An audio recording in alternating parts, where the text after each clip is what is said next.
প্রিয় দেশবাসী, আপনারা দেখেছেন যে আমাদের উপরে এখানে ছাত্রদল, যুবদল, বিএনপি, সন্ত্রাসী ক্যাডাররা কিভাবে হত্যার উদ্দেশ্যে নারকীয় হামলা চালিয়েছে।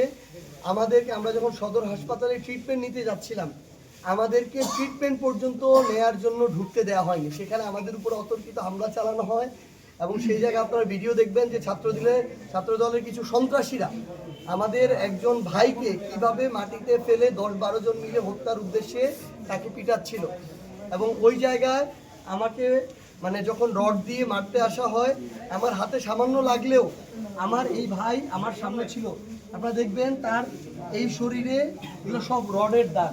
এই যে সামনে পিছনে যেভাবে পেরেছে তাদেরকে এভাবে মেরে ফেলার জন্য রীতিমতো তার উদ্দেশ্য ছিল যে আজকে 2-1টা লাশ এখানে ফেলে দিবে, সারা বাংলাদেশে এনসিপির কথা বলা বন্ধ করে দিবে, এনসিপির রাজনীতি যেন কেউ না করে ওই ভয় তৈরি করবে।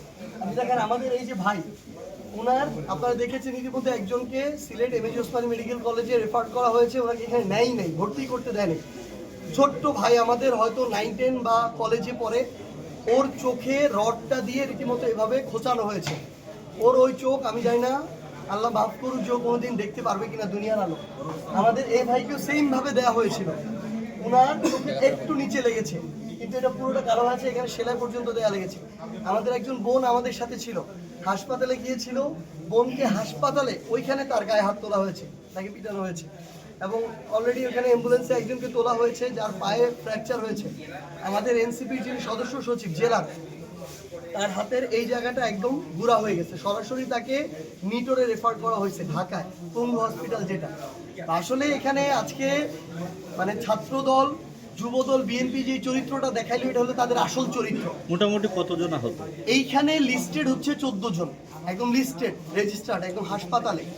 এর বাইরে কতজন এই মুহূর্তে আছে আমাদের কাছে এখনো তথ্যগুলো আমরা যোগাযোগ করতে পারিনি।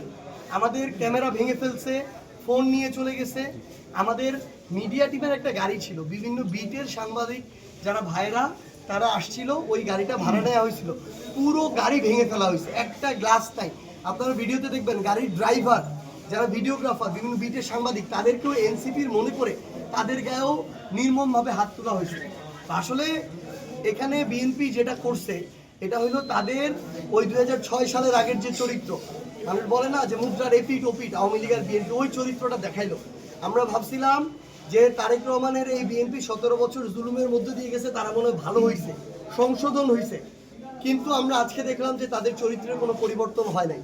তো এটা তারেক রহমানকে এটার জবাব দিতে হবে যে সে ছাত্রলীগ, যুবলীগ, আওয়ামী লীগের মতো আবার এভাবে ছাত্রদল, যুবদল, বিএনপিকে সন্ত্রাসী ক্যাডার বাহিনীতে পরিণত করতে চায় কিনা, এবং এইভাবে আমাদেরকে রক্তাক্ত করে আমাদেরকে মেরে ফেলে আমাদের কথা বলা বন্ধ করতে চায় কিনা। যদি এটা চায়, আমরা তারেক রহমানকে বলছি, তারেক রহমান এটা কোনদিন পারবে না।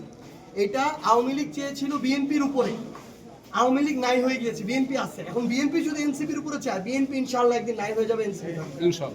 আপনাদের এখন কোথায় যাচ্ছেন এবং পরবর্তী কর্মসূচি? আমাদের আজকে তো আমরা তো বের হয়ে যাচ্ছিলাম, প্রোগ্রাম শেষে আমরা প্রায় 500 মিটার সামনে চলেও এসেছিলাম। আমরা মৌলভীবাজার যাচ্ছিলাম, কালকে আমাদের মৌলভীবাজারের কর্মসূচি। আমরা আমাদের কয়েকজন ভাইকে Sylhet MAG Osmani medical college refer করা হয়েছে, আমরা ওই দিকেই যাচ্ছি।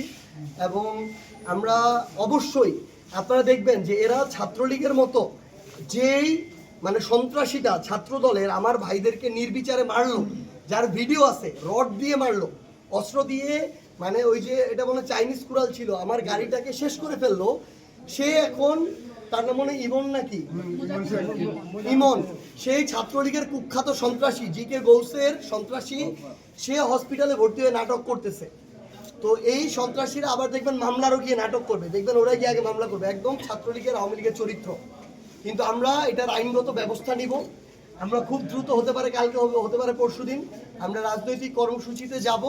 এবং এই বিএনপি কিংবা জিকে গৌস বাহিনী, সন্ত্রাসী বাহিনী যদি মনে করে এভাবে রক্তাক্ত করে 2-1 জনের চোখ তুলে ফেলে এনসিপি রাজনীতি হবিগঞ্জে বা বাংলাদেশে বন্ধ করা যাবে, এটা সম্ভব না। আমরা সবার আগে প্রোগ্রামটা ইনশাআল্লাহ আবার এই হবিগঞ্জেই করব।